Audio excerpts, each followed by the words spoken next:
The U.S. Department of Commerce Office of Travel and Tourism says well over 50 million Americans traveled outside the country in 2014. Many of those leisure flights are an opportunity for expanding horizons. WGVU's Explorers offers exclusive opportunities for members to experience the history, arts, and culture of some of the world's most spectacular destinations. We talk about the itinerary and stamp the passport on Newsmakers. From the Chelsea Flower Show in the gardens of London to Paris and the beaches of Normandy, France, WGVU's Explorers take you on a once-in-a-lifetime experience. 2015 is shaping up to be yet another exciting year of globetrotting. Beth and Skip Olson are WGVU Explorers, and you're here to share your experiences. And the man serving as travel guide is none other than WGVU Public Media General Manager Michael Walenta. How are you? Great. How are you, Patrick? I love talking about travel. So well, we like traveling. We've been talking about travel ideas before we started this. The idea of getting fans of WGVU Public Media together and to hop on a flight to see the world, get on buses, see some of the most spectacular places around the world. This was your idea.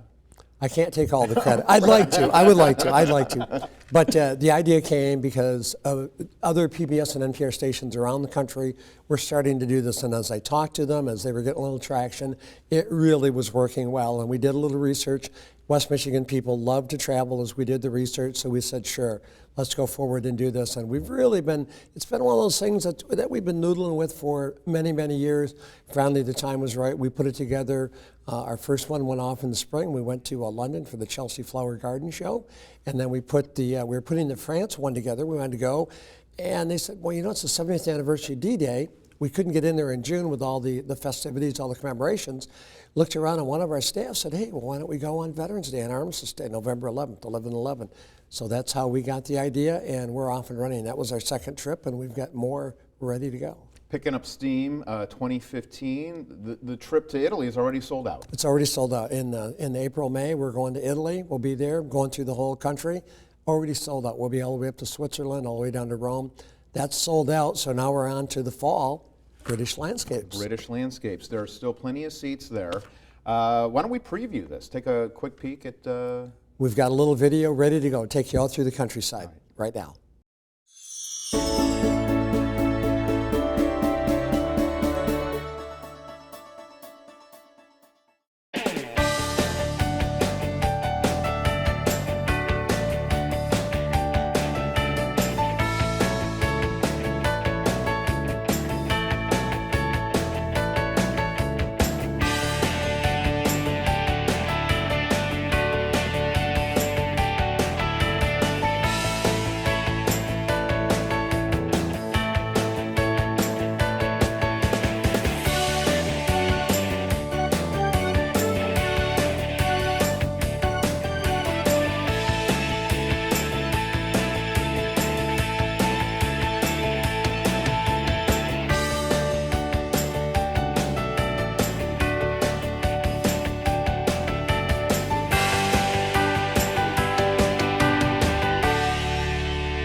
All right, so how many days are we looking at here? This is a 10-day? We're looking at 10 days, 12 meals. Basically, the dinners are covered. You take care of the lunches. The breakfasts are covered every day. Most of the dinners are covered. Most of them are with the group. If you do want to branch out, and that's a question people ask, can you go off alone? Sure you can. All you do is tell the tour guide whether you want to go off for dinner on your own. Sometimes people have a special occasion in their life, or they just want to, there is only so much group some people can take. Maybe you want to cook up with an old college friend for the day and do that. You're always welcome to do that. You're not required to be with us all the time. Just let the tour manager know when you can go. But it's a 10-day in and out of Grand Rapids, or maybe you've got a friend in Oregon who wants to join.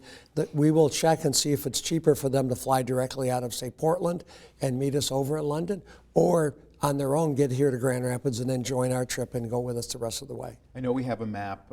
It's always great to take a look at the British Isles and see where you're going here. You fly into London, right? And then take us through some of the activities. We're into London. We'll be there for a couple nights, then up to Cambridge, then New York, Hadrian's Wall, continuing north up to Edinburgh.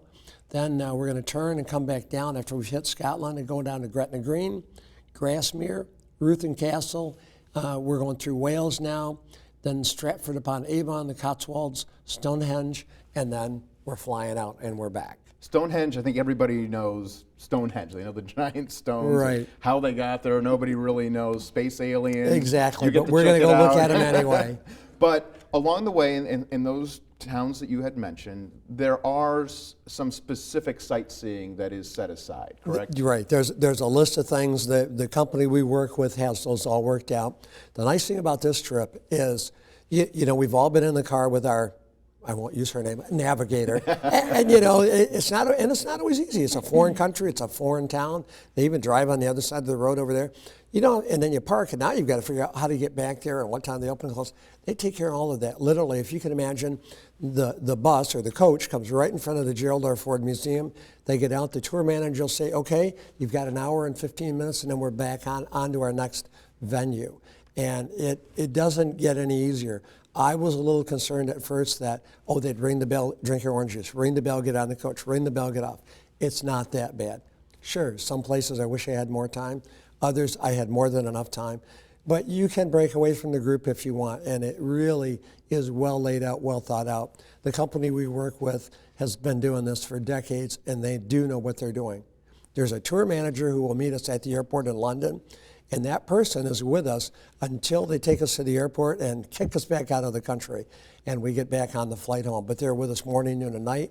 They continually update our agendas, and if by chance you say, oh, where's the nearest grocery store or drugstore, they're kind of the local expert with us. They know where it is. They've been on these tours before, and they're never sent in blindly.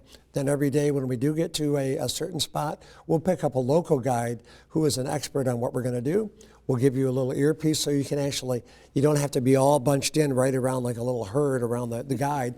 And you can walk a few feet away or do whatever, and you can still hear everything that's going on that day. And they'll also give you little maps and little updates every day. So it's a lot of information, but we do air the show, so I always recommend people pick up a copy of the Rick Steves guidebook, either for Europe or that specific country, and read ahead. It just makes the experience that much better. Skip, you were chuckling. There's no short leash. You are allowed to get out and explore a little bit. Definitely. It is wonderful, like Michael said, that when you get the little earpiece, you can be looking at something but still hear that local guide. And the local guides we had and we experienced were phenomenal. I mean, you definitely wanted to keep listening to them, but you know, you're outside, so it's not always easy to, you know, we had 30-some people, you can't always hear them, but with the earpiece and people like me that are starting to go a little deaf, it's wonderful. And it just gives you a little bit more of that freedom to enjoy everything as much as you can during that time. So. Well, you're an adventurer. You've served the country. You've been in many spots around the globe. So you have an idea of what it's like to get away and to be away from the United States. So in perspective, granted you were serving your country, and here it's a little different, you get out, but that freedom and the experience of being part of the WGVU Explorers. Well, the whole idea of just the whole tour was wonderful. I've been trying to get Beth to go overseas with me for a long time.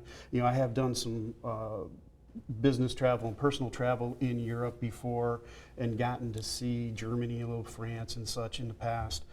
And even our daughters have been over there for study abroad, and I just wanted to get her over there.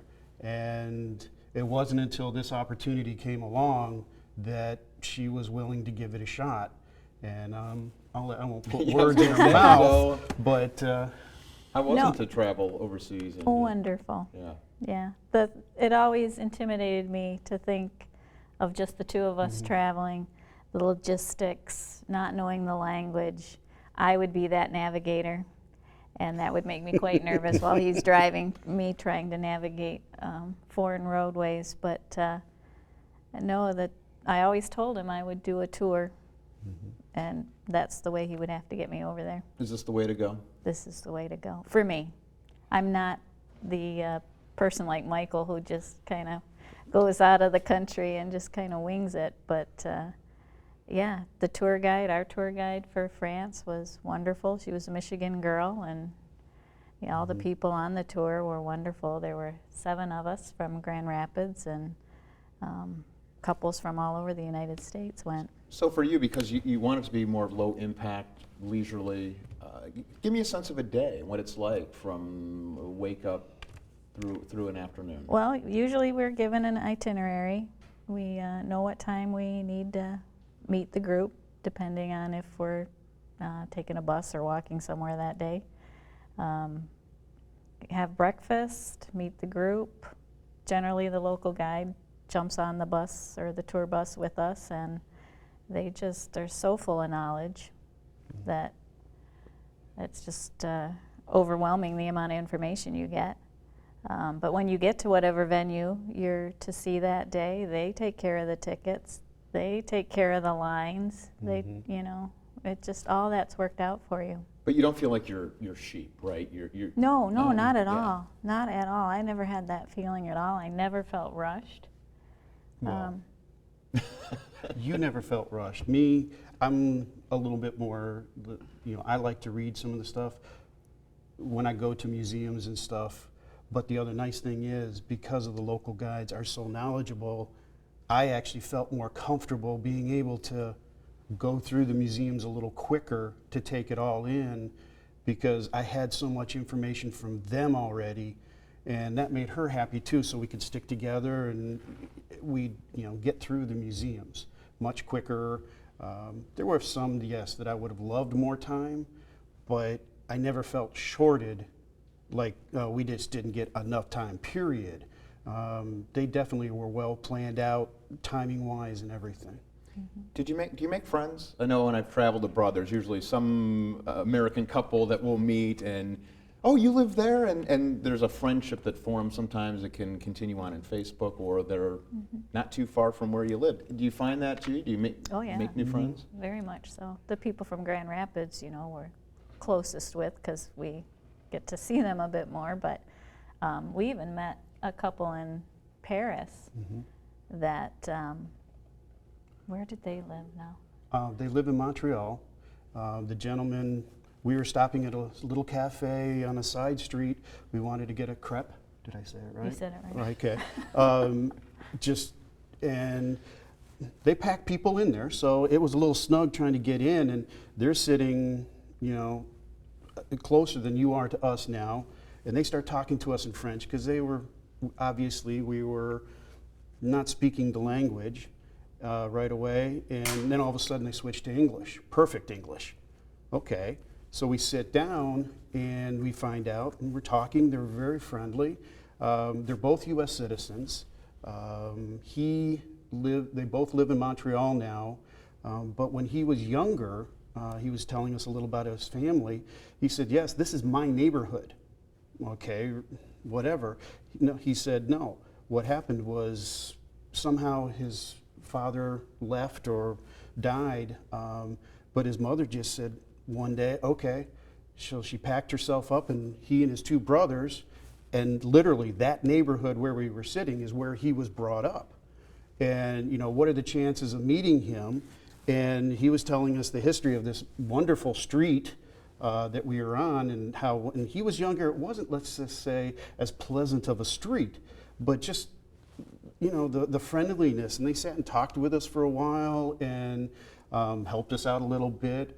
But, you know, it is just one of those small world type of things of who would have thought ending up in Paris right there, meeting those kind of people. This is right in the sweet spot of PBS, right? We're exploring, we're learning about the world, we're learning about other cultures, we're learning to pronounce the word crepe.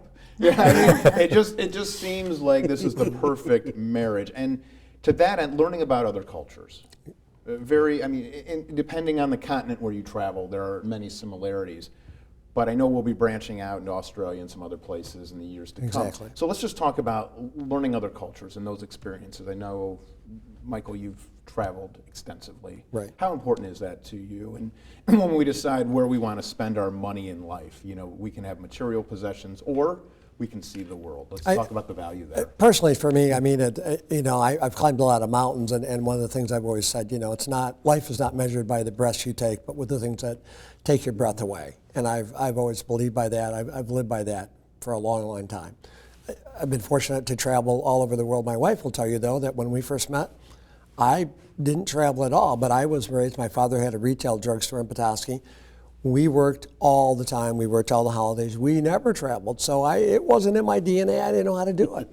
Went to college, an hour or two away, and that was a big deal. And so I really never knew. And then once I figured it out, it's a lot of fun. Now, I do travel rather loosely compared to many people. I don't need a reservation. I travel extremely lightly, as Beth will attest to.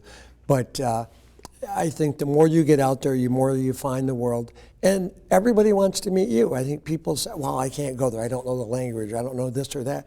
They all want to help, and I've never had a problem. I got pickpocketed once in Brussels. It wasn't the end of the world. It happened. I mean, life goes on. As goofy as it sounds, I've got a pretty unique story now. I mean, how many people have been pickpocketed in Brussels? It was a unique experience. When you talk about traveling loosely, there's a lot of prep work that goes into this when you travel abroad. And you've got your passport right there. There are certain, the cornerstones of international travel. Right. It really begins there, doesn't it? You do need a passport to go with us. They do now ask that your passport be valid for 6 months past your extended departure date. So if you're going to come with us in May, they want that passport to go for 6 more months after that. So if it's about to expire, time to get in there and get it renewed. I understand they're processing very quickly right now. You're going to have to do it. And nowadays you need one to go to Canada or Mexico anyway, so you might as well just get that over with.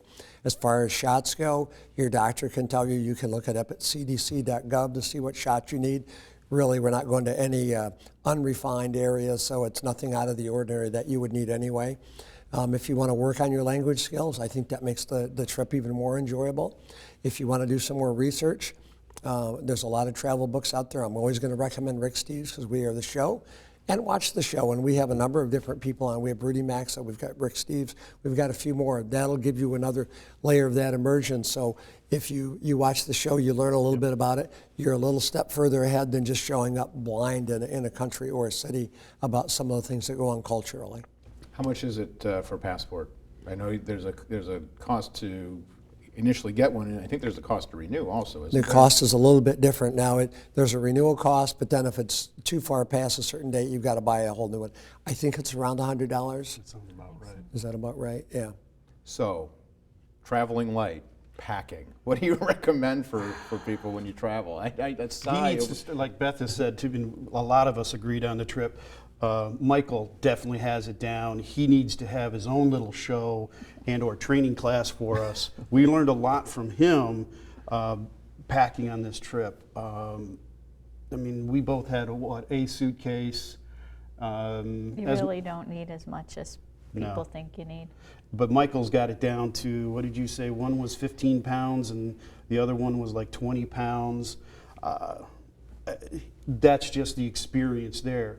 And it's also sort of indicative of the kind of experience with Michael going with us, you've got somebody to refer to, and they're also very similar to the tour managers and the tour guides that we get. They're that kind of knowledgeable where this is second nature to them, and they want to share, they want to give you this information and everything. So it's just like, okay, if you're willing to teach me, I'm willing to learn, because I love to learn. And who would better to learn it from than somebody that's been there and done it? Beth, a lot of walking, I'm sure. Footwear? Just comfortable shoes. Yeah. I mean, that's the key, too. If you've traveled and gone off to different cities in Europe, you're going to do a lot of walking. Yes. Sure. Mm-hmm. Yeah. But, if it's not your thing to do, we had one couple, and I know the gentleman several times, he just decided, it's not for me today. My hips bother me. He was older, very retired. He would just stay on the bus, and the bus driver kept him company or would help him get his lunch or whatever. So that's another option as well. And we don't travel every day, which a lot of people enjoy. So there are times, and you'll know this in advance, we'll be in the same hotel 2 or 3 nights at a crack. So you don't have to hassle unpacking and repacking constantly, but maybe that's the time for you that you just want a day off from group, you want to sleep in, you want to do your own thing, or maybe you want to go see some friends or hook up with some relatives, that type of thing. So you talk about those arrangements, which is great. When you get out into the countryside a little bit, can you say, hey, I'm not coming back to the hotel at night, I'm going to stay here, or are there some security issues there with that? Do you have to stick around? I never felt unsafe, Beth, No. from No, a I didn't woman's say perspective. safe. I mean, when you get out, if you wanted to stay somewhere else overnight, could you do something like that, or do you have to stick with the group? You're welcome to do that if you want. It's going to be on your nickel. That's what I was. Yeah, that was the only it's question going to be I on was your nickel. asking. And if you miss the bus, They have a little, all the tour managers have this little phrase, what's the difference between a hitchhiker and a tourist? About 5 minutes. Right. So, but they're really good. But we never had, I think we really were commended by our tour manager. We were always 15 minutes ahead of schedule. When you're out there, give me one of your most, from the Explorers, since we started with the trip to London, one of your best takeaway moments that you won't forget. It had to be waking up on Veterans Day. And I was going to do a little something on Facebook, hey, happy Veterans Day, you know. But when I realized I'd been to Rommel's headquarters, and here I am in a hotel 15 miles from D-Day Beaches, Omaha Beach, and it's now Veterans Day. It was a very, very different experience. And I just could not, I was about to type that up in the morning just to put it on my Facebook, and I had to back way away from that. It wasn't right to do that knowing what had happened there 7 years ago. That was a very, very moving moment for me. Even though I wasn't on the beach, we weren't at a bombed out bunker or anything, but it was just knowing where I was geographically that day. I've had those moments too, for different reasons when I've traveled abroad too. Something will strike you in a certain way that touches you. There's a connection. Yes, we live here, but there are these connections overseas as well. For the two of you, from your travels? Oh, for me it was, we were in a museum, and you know, it was a World War II Omaha Beach Museum, and we had watched a film, and just the concussions of the earth, the bombs, the death, everything. Well, I just stepped outside because it becomes overwhelming, and it was just peaceful. There was not a sound, and to be you know, I could see the beach from where I stood, and to think of all that had happened there. And this particular day, not even a bird was chirping. It was just quiet. And just that dichotomy of what transpired 70 years ago and then my experience there was so vastly different and yet moving. Mine would probably have to be Veterans Day also. Having being a veteran, having studied this, you know, for years, and to actually be on the beach and actually looking at it, what they overcame from their point of view. You know, the movies never do it justice. I mean, there's some out there that have tried, but to be there, standing on the beach, looking at what they're doing, and having just been to all these museums to really and seen the effects and everything else, it is overwhelming, and it very much humbled me to be able to say that I'm standing on, I'd almost say to me, hallowed ground for what these men and women did before us to give us what we've got. It's just, like I say, it's just incredible. And that's actually one of the things that really drew me especially, to this specific trip. Yeah, everybody will have their own personal reason for going. I think the British Isles is great. Just, you may have family ties there and may want to do a little research, do a little genealogy research before you go as well, and you may find some interesting things there while you're on the go. Australia, let's talk about that. That's coming up in... Well, we're going to go there spring of 2016 is our next plan for that. That'll be a little bit longer trip, mostly because it takes so long just to get there and to come back. I mean, or you can stay, I guess. And then we've got the list. Every time we put our WGVU Explorer group together, we do surveys. We've got to look through and see what's going to work for the fall of 2016. We know 5 years from now we're going to be going back to Italy, but we'll be in the Tuscany region. We've already got that prearranged. I am seriously considering going back to Normandy for the 75th anniversary of D-Day. I'm going to have some people step up pretty soon and say, yeah, we want to do that. And then we're committed to doing 4 trips a year. That's the end goal. And some of those are domestic as well. We want to do domestic as well. So perhaps Ken Burns does a special on the Brooklyn Bridge. We might go to New York for 3 or 4 days. A real short trip, but 4 a year, that's the goal. You need to tag along with Rick Steves, too. Oh, that'd be great. I'll show him how it's done. I want his job. Yeah. Beth and Skip Olson, thank you so much. Michael Lento, General Thank you. Manager, WGVU Public Media. Thank you. Thank you, Patrick. And thank you for joining us. We'll see you next week.